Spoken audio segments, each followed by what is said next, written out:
All right, I want to talk about Kansas versus Glover. All right. So this officer's in Arizona, and he's basically saying, hey, does that case apply to suspended licenses, revoke licenses, various basic license issues, warrants for the driver? He's not asking that, but I would like to know what your answer is on that. So what is Kansas versus Glover, and what is its holding? All right. Essentially, an officer ran the license plate of a vehicle while traveling on the roadway. And, where, most states now, you run a plate, it comes back with, your registered owner, does another, like a DMV run, records check in there, and you'll get information about potentially driver's license statuses, or like you said, warrant check status. Information will come back on that. And in this case, it came back as a suspended I think so. driver's license, if I remember correctly. And there was also... or actually, he says it's revoked. Revoked. In Glover, it came back revoked. But that's the question. Does it apply to suspended? So revoked, suspended. There's an issue with his driving status, that's going on here. And, the officer ended up stopping the vehicle and making contact with Glover.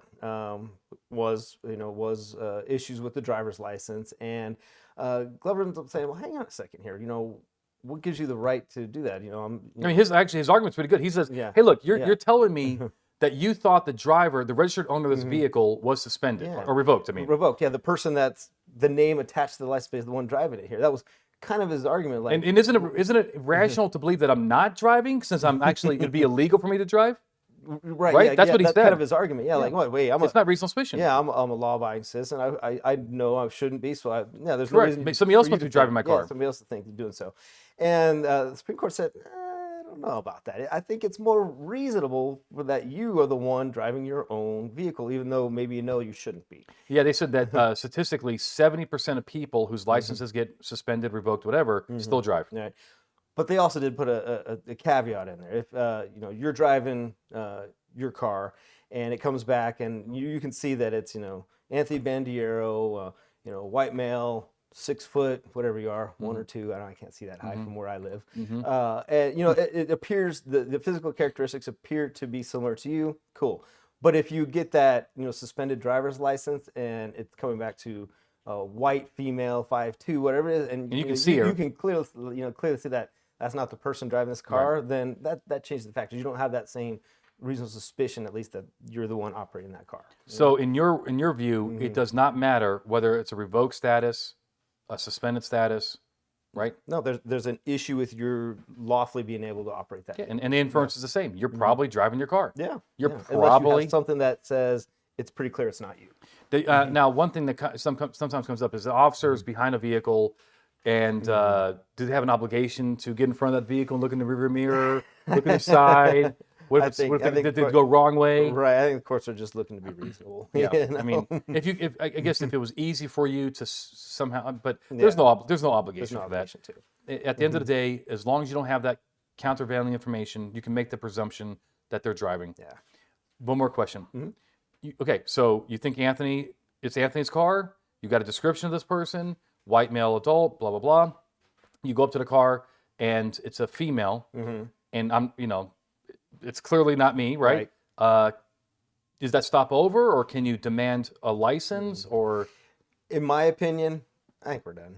Yeah, I think we're long. You could try transition to the best thing you can do in that situation. The reason why I stopped you is suspended license, whatever it may be. Clearly, that's not you. So you're free to go. But before you leave, could I ask you a couple more questions? You may transition to a consensual encounter. I think you'll hear an argument from cops a lot of times. Well, they have to still surrender upon demand. They still have to provide all these things. It's still a traffic stop. Yeah, it's still a traffic stop. I get that, but are they doing anything wrong at the end of the day? And it was a reasonable suspicion stop. It was a reasonable suspicion stop. So have your suspicions been confirmed or dispelled? And we talk when we teach our advanced search and seizure class. We talk about like this ice cube idea. When you've got reasonable suspicion, you've got an ice cube. Depending on the severity of your crime, how much ice you have, maybe or not, but you've got this. And then when your ice cube melts, when you walk up there and it's not you, I think your ice is gone. Yeah. Explain why, and then maybe try to turn to a consensual encounter. But if they are like, hey, look, obviously I'm not the person you're looking for. I'm a tenant super. I'm not doing anything else. I didn't say I don't have a license. I'm just like, I just want to leave. I'm busy. Have a nice day. I'm busy. I would be have a nice day. That is a reasonable suspicion stop. The Supreme Court says reasonable suspicion, and in Terry versus Ohio, you get basically to diligently pursue that means of investigation. But once your suspicions have been dispelled, the person gets to Leave. Yeah. All right. Well, thank you for that feedback. I think I like it. Hopefully, this helps our viewers. I know it does. If you like what we're doing out here, like, subscribe, share with your friends, and I appreciate you. Guys, be safe.